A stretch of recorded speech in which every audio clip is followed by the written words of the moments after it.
السلام عليكم ورحمة الله. دلوقتي في حادثة بشعة حصلت من على كوبري المنيب.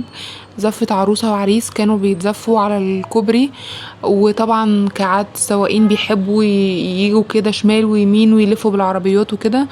للأسف العربية وقعت في النيل، والعريس والعروسة غرقوا وماتوا.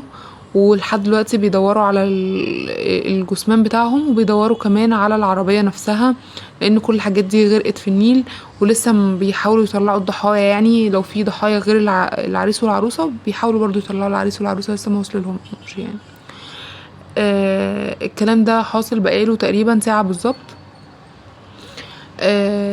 يعني يوم فرحهم اتحول لأتعس يوم، يعني أتعس يوم لأهلهم. يعني أكيد أهلهم كانوا فرحانين باليوم ده. دلوقتي يعني ذكرى لن ينسوها، يعني أبد الدهر بقى مش هينسوها أبدا.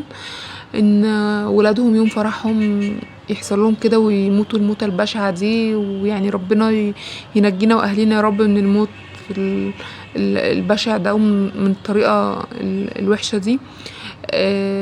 طبعا مش هنقدر نلوم على العريس والعروسة في حاجة، بس السواقين بجد يا جماعة بقت غريبة. حتى لو زفة يا جماعة زفوا واعملوا وشغلوا أغاني، اعملوا كلاكسات، أي حاجة. مش هنقعد نلف بالعربيات حفاظا على أرواحنا وأرواح الناس اللي حوالينا كمان. يعني احنا ممكن ما نتأذيش، بس الناس اللي حوالينا ممكن يتأذوا، وده شوفناه في حاجات كتير قوي. وحوادث دلوقتي الطرق مليانة، والناس اللي بتتقلب من على كباري وحاجات كتير قوي. ياريت بس نركز. وحتى لو احنا راكبين في عربية مع سواء بقى اوبر، سواء عربية حد نعرفه، عربية زف، عربية اي حاجة، نقوله لا بشويش بالراحة. احنا في طريق، احنا في عربيات، احنا في كباري حوالينا، ممكن لا قدر الله يحصل لنا حاجة. يا ريت تخلوا بالكم من نفسكم، وتدعوا للعريس والعروسة، وتدعوا لأهليهم. يعني ربنا يجمعهم يا رب ببعض في الجنة على خير. وادعوا لأهليهم ربنا يصبرهم، ربنا يصبرهم، ربنا يصبرهم يا رب.